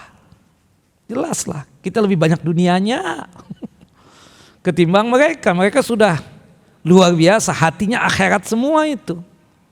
Ya kan? Hatinya apa? Akhirat semua. Kalau kita ini apalah, jauh deh. Tapi poin paling penting, Nabi itu sayang banget sama kita, mikirin kita. Ya, Rasulullah paham umatnya banyak, kuotanya sedikit. Fazdadtu Rabbi, aku minta tambahan kuota lagi dari Allah Jalla wa Ala. Fazadani ma'a kulli alfin minhum sab'una alfan. Doanya Rasulullah SAW dikabulkan oleh Allah Jalla wa Ala. Minta tambahan kuota tadi. Ternyata 70.000 tadi kloter yang pertama. Ternyata ada kloter yang kedua. Berapa itu? Ya, setiap 1.000 dari 70.000 tadi, setiap 1.000 dari 70.000 tadi membawa 70.000 lagi. Berapa itu? 4.900.000. Itu pun sedikit juga ini. Allahu Akbar. Ya, kalau nggak masuk kloter pertama, kloter kedua lah. Yang penting masuk surga tanpa hisab. Tapi Nabi Muhammad sayang kepada kita. Ada cara lain. Bagaimana caranya Allah memasukkan umat ini masuk surga tanpa hisab? Apa caranya? Iya jelas, doa lah. Syafaatnya Rasulullah SAW. Bapak Ibu, nanti kita belajar syafaat. Tapi kisi-kisinya ya, bocorannya hari ini kita bocorkan. Syafaat, pemberi syafaat itu ada yang sifatnya umum, ada sifatnya khusus. Yang umum itu 12 golongan. Gambaran 12 golongan ini pemberi syafaatnya dalam hal apa? Ada 3 gambaran. Ada yang diputuskan masuk neraka. Bisa dibatalkan oleh 12 golongan ini. Dengan syafaatnya mereka meminta kepada Allah Jalla wa'ala. Gambaran yang kedua, ada yang sudah masuk neraka. Dengan bermodalkan tauhid dan iman, 12 golongan ini bisa mengeluarkan hamba muwahhid yang bermaksiat ini, yang masuk neraka, bisa keluar dari neraka. Kemudian dimasukkan ke dalam surga. Kemudian gambaran yang ketiga, pemberi syafaat dari 12 golongan ini setelah masuk surga. Surga itu ada berapa tingkatan Bapak Ibu? Ada berapa? Lupa lagi. Ada berapa Bu? 8 pintu surga. Berapa? 100 tingkatan. Nah, bisa naik-naik tingkatan. Ibu-ibu ini kan solehah banget Pak, Masya Allah. Pengajian itu sehari 3 kali. Emang bapak-bapak kajian sepekan sekali doang. Nah, berarti kan tingkatannya lebih tinggi insya Allah ya. Insya Allah biiznillah ya kan. Nah, ingin kumpul dengan istrinya, dengan orang tuanya. Syafaatnya siapa? 12 golongan ini. Nah, itu 12 golongan. Syafaat umum itu namanya. Syafaat apa? Umum. Gambarannya ada berapa tadi? 3 gambaran tadi. Nah, yang syafaat khusus Nabi apa? Syafaat Nabi yang khusus cuma 4. Salah satunya khusus Nabi nih. Ada dari kita-kita ini, dari umatnya Nabi Muhammad SAW, yang masuk surga tanpa hisab berkat syafaatnya Nabi Muhammad Sallallahu Alaihi Wasallam. Masuk surganya lewat Babul Aiman. Babul Aiman ini salah satu nama pintu surga. Pintu surga ada berapa Bu tadi Bu? 8. Namanya apa salah satunya? Al-Babul Aiman. Nah itu kan sayangan Nabi Muhammad. Makanya Bapak dan Ibu, salah satu cara untuk mendapatkan syafaatnya Nabi Muhammad SAW, termasuk syafaat yang khusus, masuk surga tanpa hisab, cuma Nabi Muhammad, seorang Nabi, satu-satunya Nabi yang bisa memberikan syafaatnya agar umatnya itu bisa masuk surga tanpa hisab. Nah bagaimana cara mendapatkannya itu? dengan melaksanakan perintahnya Rasulullah dan menjauhkan segala larangan Rasulullah SAW. Dalam artian perintahnya Rasulullah kita laksanakan, larangannya Rasulullah SAW kita tinggalkan. Salah satu perintahnya Rasulullah yang sangat mudah untuk kita laksanakan apa? Bersalawat kepada Nabi setelah adzan selesai. Yang tadi Bapak dan Ibu subuh tadi lupa untuk bersalawat. Salawat? Enggak. Baca doa azan? Enggak. Ya kan? Padahal adanya 3 tahapan berkaitan dengan doa azan tadi, terutama setelah azan selesai kan kita apa? Bersalawat kepada Nabi. Kata Rasulullah SAW, halat lahu syafa'ah. Halal syafaatku untuk dia. Halal pembelaanku untuk kita. Setelah salawat Nabi kita baca doa, Allahumma rabba hadhihi da'wati tammah wassalatil qa'imah ati Muhammadanil wasilah wal fadilah wa ba'atsu maqaman mahmudan alladzi wa'attah. Kata Nabi apa? Halat lahu syafaati. Aku pastikan, aku bela dia. Ya salam. Nah, jangan dilupakan doa setelah azan ini atau doa yang berkaitan dengan azan. Bapak Ibu sudah pada tua, mau apa lagi? Subhanallah, jenggot sudah mulai memutih. Subhanallah Bapak. Kemudian daging mulai tambah ditumbuh ya di tubuh ini. Jalan mulai susah. Kemudian duduk tidak bisa kecuali bersandar. Allahu Akbar. Naam. Kemudian gak bisa lagi bersila duduk, harus kelonjor. Itu kan sudah tua antum itu. Cobalah amalkan tadi yang ringan-ringan tadi itu. Ya apa ya? Doa itu yang berkaitan dengan adzan, amalan ringan. Ibu-ibu sih Masya Allah, bapak-bapak juga Masya Allah. Ibu-ibu terutama ngaji. Rajin, ustadz siapapun didatangin. Amalannya yang kurang.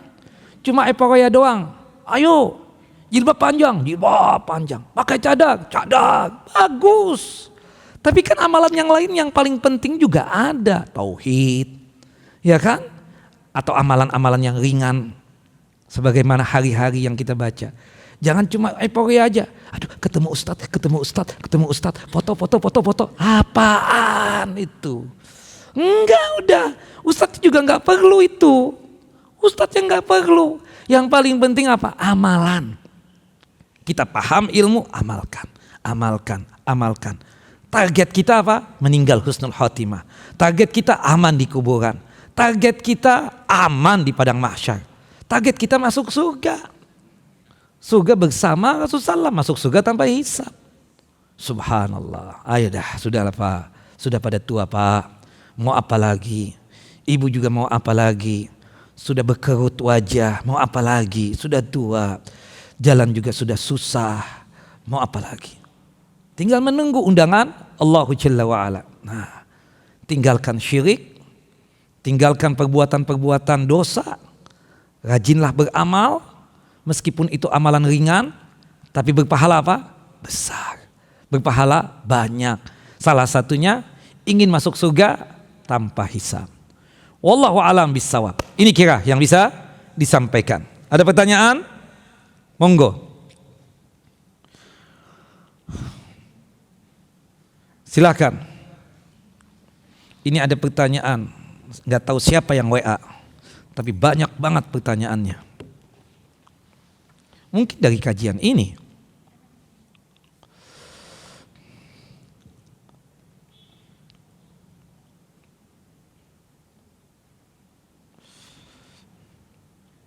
Sudah Bu? 6. Waalaikumsalam warahmatullahi wabarakatuh.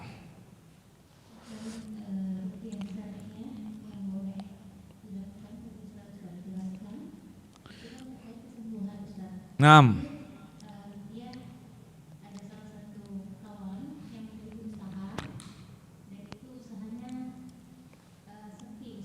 Naam.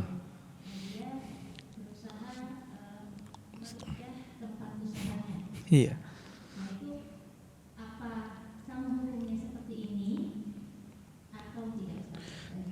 Langsung aja ya, tidak, beda.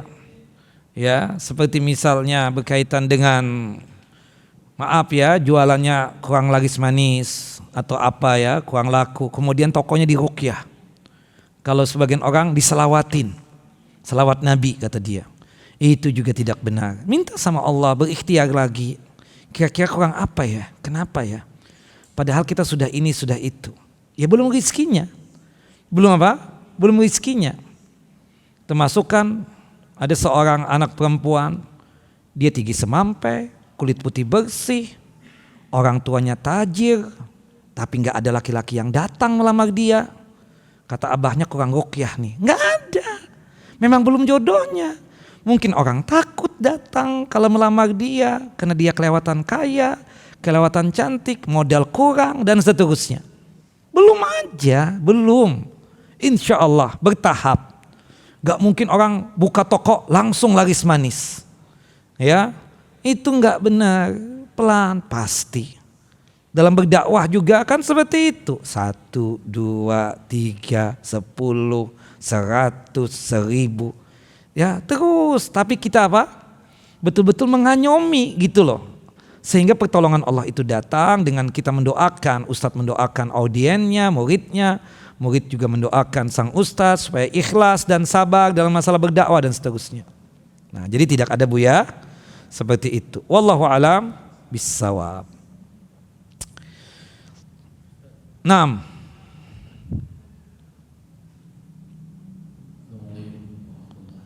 Assalamualaikum. Pertanyaan pertama tentang ruqyah pribadi.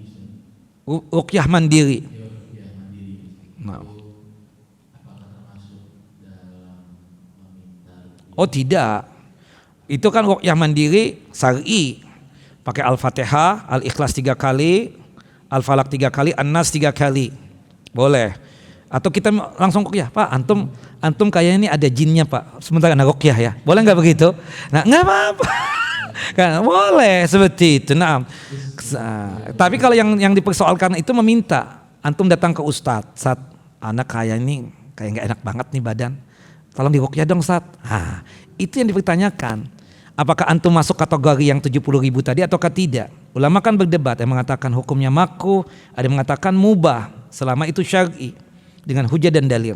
Nah, kesimpulannya tadi boleh dengan 3 catatan atau 3 syarat tadi. Wallahu a'lam. Yang kedua, Pak? Yang kedua, apabila kita yang menurunkan misalnya ada paman. Ya, betul. Ada paman terus kayaknya. Betul, itu syaratnya juga 3 tadi. Sekarang kalau antum ruqyah itu kemungkinan besar sembuh enggak? Insya Allah Sat ya. Soalnya terbukti sih kemarin si fulan juga di ruqyah, alhamdulillah. Ya, yang kedua, antum ataupun si paman tadi tidak boleh ada keyakinan. Hatinya terlalu tergantung dengan siapa? Si ustadz yang meruqyah tadi. Yang ketiga, kita katakan bahwasannya ketika meruqyah tersebut dalam artian kebutuhan yang mendesak. Om antum sudah dibawa ke rumah sakit enggak? Sudah ke dokter belum? Sudah ke sini belum? Dan seterusnya. Begitu. Jadi 3 syarat tadi harus terpenuhi juga.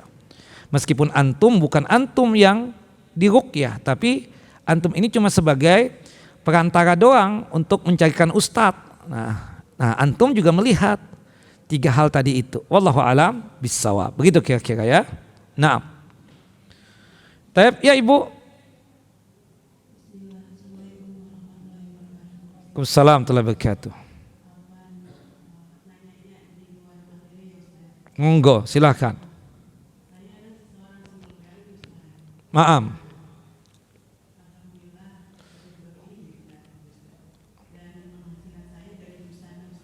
Naam.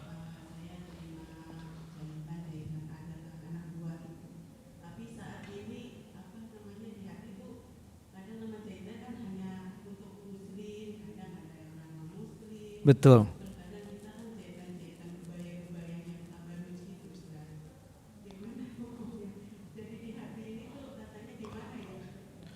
Begini ya, seperti misalnya ada seseorang yang jualan pakaian dalam. Asumsi kita pakaian dalam itu memang dipakai di dalam. Saat anak jualan pakaian dalam, Ustaz. Tahu-tahu pakaian kita itu dipakai di luar, ke pantai misalnya. Apakah kita berdosa? Kita kan enggak. Asumsi kita Maaf, pakaian dalam itu kan memang pakaian di dalam. Artinya berkaitan dengan segitiga pengaman, berkaitan dengan yang juga maaf ya pakaian wanita yang atas itu di dalam. Kemudian kita jualan itu, ternyata ada orang yang beli dari kita menurut info ya dari orang-orang sekitar kita itu dipakai di luar misalnya kayak dastar. Itu kan pakaian di rumahnya, bukan untuk keluar rumah untuk mendatangi tukang sayur, kan begitu. Ternyata orang itu memakai pakaian itu keluar rumah. Apakah kita berdosa? Tidak. Karena kita tahu, kita paham ini pakaian dalam, untuk di dalam, bukan untuk pakaian di luar. Jelas Bu? Nah, termasuk pertanyaan Ibu tadi, itu pakaian yang Ibu jahit itu, kalau sekiranya memang pakaian dalam, ya untuk dipakai yang di dalam nggak ada masalah. Tapi kalau misalnya, maaf banget, ternyata dia pakai keluar itu, apakah Ibu berdosa? Tentu tidak. Jelas Bu? Wallahu a'lam bishawab. Nah, nanti bisa dikembangkan secara umum yang dimaksud tadi itu. Nah, ini mic-nya kurang mantep nih ya. Pak, ada yang nyumbang nggak buat mic nih? Nah, ini kurang nih. Dari 1,5 tahun pertemuan, begini nih. Saya pikir mati lampu. Silakan ibu-ibu. Ada pertanyaan? Monggo. Ustadz, apakah haram jika ziarah ke kubur keluarga, suami, anak, dan orang tua bagi wanita? Haram apa halal Bu? Ziarah kubur untuk wanita yang dibolehkan kalau memiliki 2 alasan. Yang pertama, mengingat mati. Boleh ziarah ke kuburan, dan itu tidak mesti ke kuburan orang tuanya. Yang kedua, boleh wanita ziarah ke kuburan jika dia belum menyolatkan jenazah temannya, saudaranya atau keluarganya. Kebetulan pas waktu meninggal dari pihak anggota keluarganya itu dia lagi haid misalnya. Perempuan haid kan nggak boleh untuk menyolatkan jenazah karena perempuan haid itu terlarang 5 hal. Salah satunya ibadah sholat, termasuk sholat jenazah. Ketika dia suci, boleh dia datang ke kuburan untuk menyolatkan apa? Jenazah. Kata Ustadz nggak boleh sholat di kuburan. Benar, sholat yang ada ruku dan sujudnya. Sedangkan sholat jenazah itu kan nggak ada ruku dan nggak ada sujud. Sholat jenazah itu cuma 4 kali takbir. Takbir yang pertama membaca surah Al-Fatihah. Takbir yang kedua bersalawat kepada Nabi. Takbir yang ketiga doa sepanjang-panjangnya itu. Allahumma ighfir lahu warhamhu wa'afi wa'fu anhu wa aqim nuzulahu dan seterusnya. Takbir yang keempat, Allahumma la tahrimna ajrahu wala tubtinna ba'dahu. Jelas ya? Naam. Termasuk juga Bapak dan Ibu, ya, tidak boleh tuh wanita mengantarkan jenazah ke pemakaman. Harta yang meninggal, suaminya nggak boleh ya, Ibu, nggak boleh, haram. Kata Ummu Atiyah, nuhina an ittiba'il janais. Kami wanita dilarang oleh Rasulullah SAW untuk mengantar jenazah ke pemakaman. Apalagi ibu-ibu kan sudah mengaji banget nih Bu ya. Hatta siapapun yang meninggal, ya, hatta saya yang meninggal nanti ya, ibu jangan pakai ngantarkan jenazah saya ke pemakaman ya. Haram, haram. Saya berlepas diri dari itu. Nah, karena Rasulullah melarang apa? Melarang perempuan untuk mengantarkan jenazah ke pemakaman. Ibu boleh ziarah kubur itu dengan 2 alasan tadi. Wallahu a'lamu bissawab. Jelas ya? Ustadz, apakah ghibah itu termasuk dosa besar yang dapat diampuni? Ya, dosa besarnya iya. Meskipun itu dilakukan oleh orang setiap hari. Kenapa dosa besar? Karena disebutkan oleh Allah dan Rasulnya. Allah Jalla wa'ala memerintahkan kita untuk menjauhi apa? Dosa ghibah ini. Yang diibaratkan seperti memakan bangkai saudaranya sendiri. Yang kedua, ada ancaman. Dalam hadis Nabi SAW, ketika Rasulullah Isra dan Mi'raj, beliau itu ditampakkan neraka. Salah satu yang ditampakkan ada orang yang memiliki kuku yang tajam, panjang, terbuat dari tembaga. Kemudian dia tersebut mencakar wajahnya dan dadanya sehingga mengeluarkan darah yang mengerikan. Kata Nabi, dosa apa yang dia lakukan kok sampai diazab begitu luar biasa?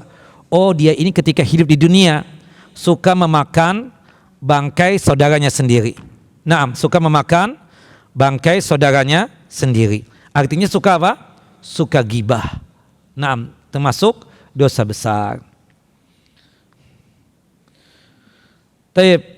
Apakah ada gibah yang dibolehkan? Ada ya, nanti penjelasannya. Ada 6 hal yang dibolehkan ya. Salah satunya kalau kita dizolimi, kita mengadukan kepada pihak yang berwajib, mau tidak mau kita harus apa? Yang menyebutkan siapa yang menzolimi kita. Naam. Kemudian kalau untuk lita'rif kita katakan, misalnya seperti ungkapan Nabi SAW, Nabi tidak ingin menghinakan, tidak. Ya, Rasulullah itu kan memiliki muadzin berapa orang? 2 kan, yang di Masjid Nabawi. Pertama Bilal bin Rabah, yang kedua Abdullah ibnu Ummi Maktum. Nah, Rasulullah menyebutkan sebagaimana Abdullah ibnu Umar itu ditanya, Abdullah ibnu Maktum itu siapa? Kata Abdullah ibnu Maktum, Abdullah ibnu Maktum al-A'ma. Abdullah ibnu Maktum yang buta. Nah, baru orang paham, mengerti. Itu ungkapan siapa? Abdullah ibnu Umar. Bukan berarti Abdullah bin Umar ingin menggibahin dia, tidak seperti itu. Ya, itu maksud untuk ta'rif, definisi agar orang paham. Yang dimaksud dengan nama Abdullah bin Maktum itu si fulan itu. Seperti di kampung kita ini banyak namanya si itu, ya kan? Yang mana Ustaz? Banyak. Yang paling kaya, semuanya kaya Ustaz, jangan disebut itu tadi. Yang paling besar rumahnya, semua besar-besar Ustaz di sini. Maaf, yang kakinya pincang. Oh, itu nih rumahnya sini. Boleh nggak begitu? Nah, boleh seperti itu. Yang ketiga, bahkan wajib ya untuk menghindarkan orang dari kejahatan dia, kejahatan orang tersebut. Bang, abang bergaul sama dia? Iya. Jangan bang, ya Allah, bahaya itu. Ya kan? Nah, itu gibah yang dibolehkan. Ya, seperti misalnya di kajian kita. Kakak ngundang itu? Iya. Kenapa Ustaz? Bukannya dia Syiah Kak? Bukannya dia Waibillah? Bukannya dia ini? Ana baru tahu Ustaz dari ente. Nah, itu kan ghibah juga, tapi untuk menghindari orang dari perbuatan jahatnya kan, seperti itu. Itu boleh juga digibahin ya, seperti itu. Wallahu a'lam bishawab. Termasuk berkaitan dengan ada orang yang melamar putri kita. Mau tidak mau, kita periksa dong laki-lakinya, siapa tuh yang melamar.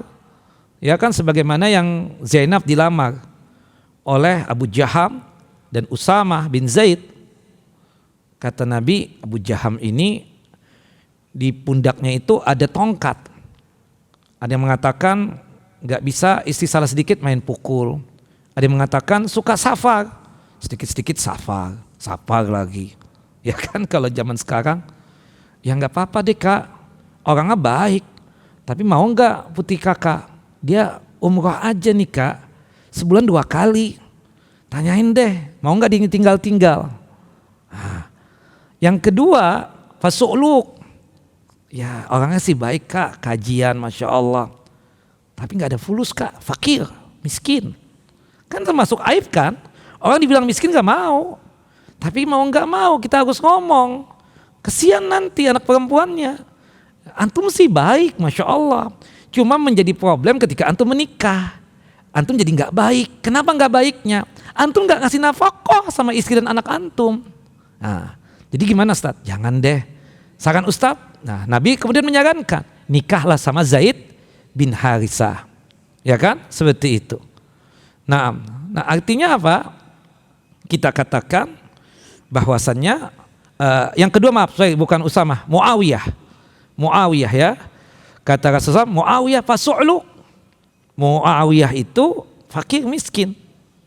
Ada 2 orang tadi melamar Zainab. Pertama Abu Jaham. Oh jangan, kata Nabi. Dia suka safar atau suka ini. Bukannya nggak baik, tapi kalau memperingatkan perempuan tuh keras banget gitu loh, main pukul. Yang satu siapa? Muawiyah ini apa? Ya, fasu'luk, nggak ada fulus, ya, seperti itu, fakir. Nikahlah dengan siapa? Zaid bin Harisah. Ya, yang pertama tadi siapa? Abu Jaham, yang kedua Muawiyah, yang ketiga ya Zaid bin Harisah. Nah, tiga-tiganya Masya Allah. Cuma Rasulullah menyarankan ke situ aja deh, seperti itu. Nah, artinya apa? Ya udahlah. Seperti misalnya ada seorang tadi yang nanya, Ustaz, sahib inti lamar ana Ustaz, gimana ya? Kakak mau di madu. Ini kakak yang keempat loh. Siap enggak? Anaknya sudah 21 nih. Kakak tambah anak lagi misalnya. Berapa tuh? Kakak siap? Enggak siap sih. Kalau saran aku cari yang sendiri juga. Yang duda deh. Kalau perlu duda yang gak punya anak. Supaya kakak enak nanti. Oh begitu ya Ustaz. Saran. Tapi kan sahib inti baik kan? Baik. Tapi namanya berumah tangga beda lagi nanti. Wallahu a'lam. Boleh nggak kita menyarankan gitu? Gibah kan? Tapi gibah yang sifatnya tersebut dibolehkan. Wallahu a'lam bissawab. Nah termasuk juga yang dibolehkan gibah, ada orang fasik mabuk di depan kita, menampakkan ya Allah na'udzubillah, pakaiannya seada-adanya, kemudian auratnya kelihatan. Kita boleh gibahin itu. Karena dia menampakkan apa? Maksiat di hadapan halayak umat. Seperti itu. Termasuk di depan kita dengan gampangnya dia mabuk, melakukan maksiat, berjudi misalnya. Boleh kita apa? Gibahin. Wallahu a'lam bissawab. Tapi ada yang lain? Tinggal 10 menit lagi. Monggo, silahkan.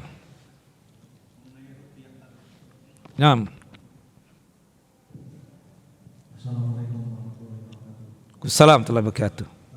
Mengenai masuk surga tanpa hisab itu maksudnya meminta ruqyah itu tidak masuk surga tanpa hisab. Enggak, tadi kan ada syaratnya. Apakah mutlak begitu kalau kita minta? Kan ada perdebatan tadi. Yang saya bilang ini masalah pelik. Karena satu sisi Rasulullah melarang kita untuk meminta ruqyah syar'i, hadis Abdullah bin Abbas, dan dikuatkan dalam hadis Abdullah bin Mas'ud.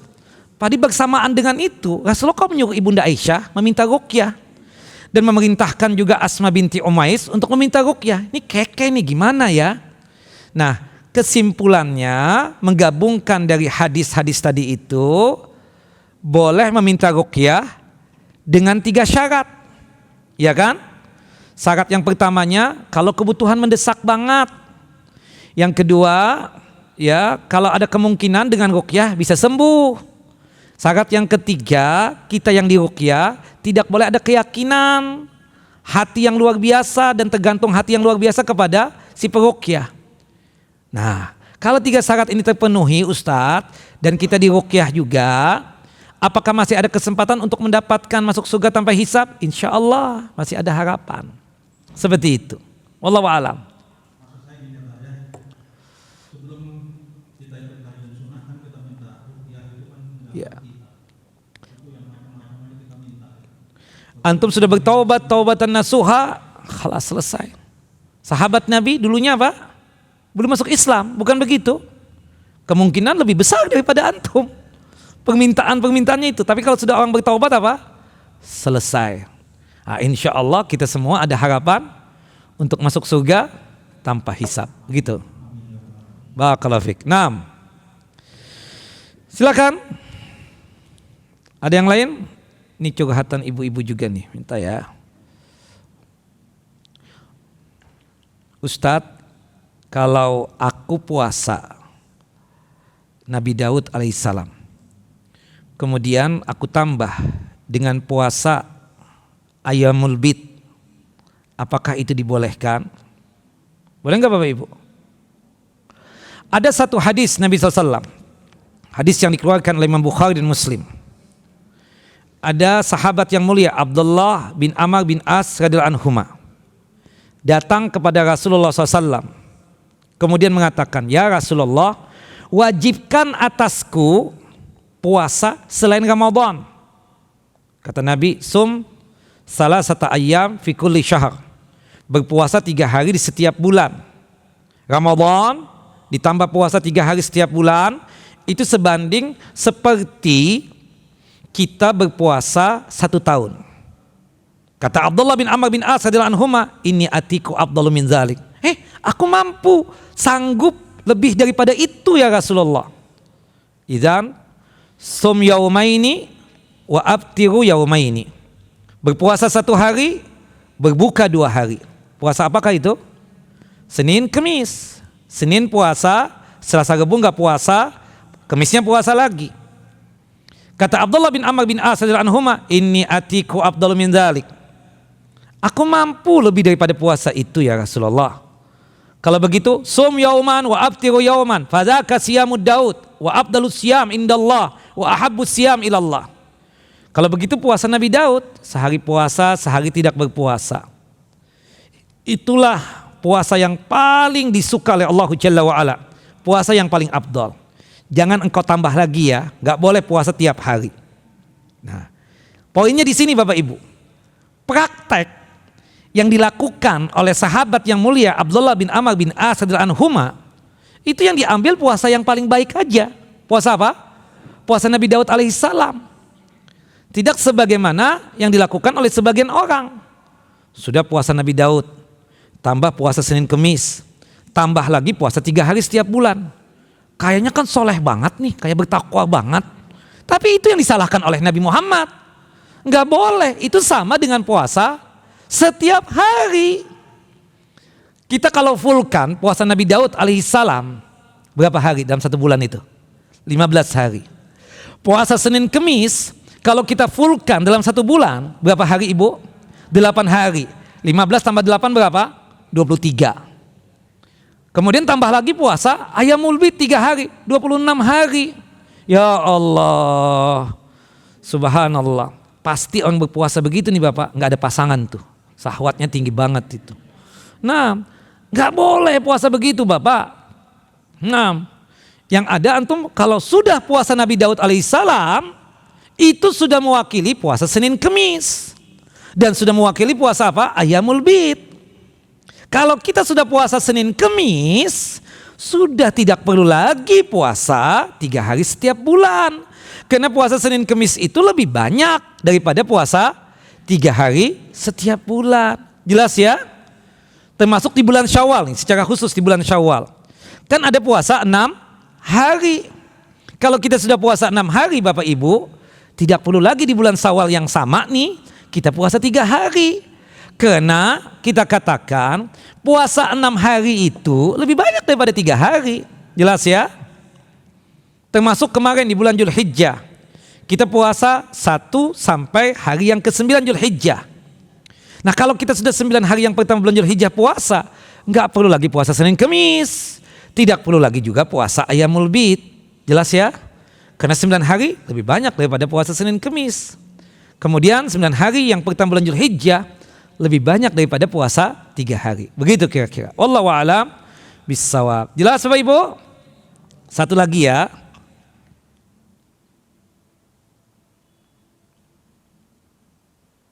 Ustadz, kalau kita membicarakan Ustadz Ahlul Bid'ah atau Ustadz yang melenceng, liberal dengan menyebutkan namanya.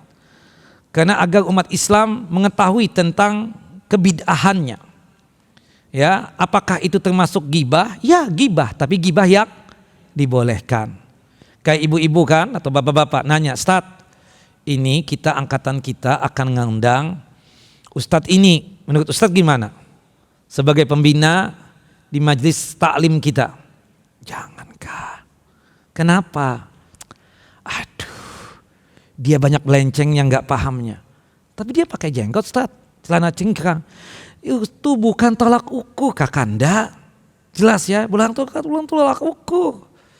Dia banyak menyimpang. Nah, sebutkan Ustadz penyimpangannya. Oke, yang pertama ini. Yang kedua ini. Yang ketiga ini. Mau tambah lagi kah? Nggak cukup sudah. Nah itu kan. Nah artinya apa? Tidak mengapa. Wallahu a'lam bissawab. Ya, ini kira yang bisa disampaikan pada kesempatan kali ini. Salah dan hilafnya mohon dimaafkan. Wa sallallahu nabiyana Muhammad wa ala ali Muhammad kama sallaita ala Ibrahim wa ala ali Ibrahim innaka Hamidun Majid. Kita tutup kajian kita dengan masing-masing kita membaca doa kafaratul majlis. Subhanakallahumma wa bihamdika asyhadu an la ilaha illa anta astaghfiruka wa atubu ilaik. Assalamualaikum warahmatullahi wabarakatuh.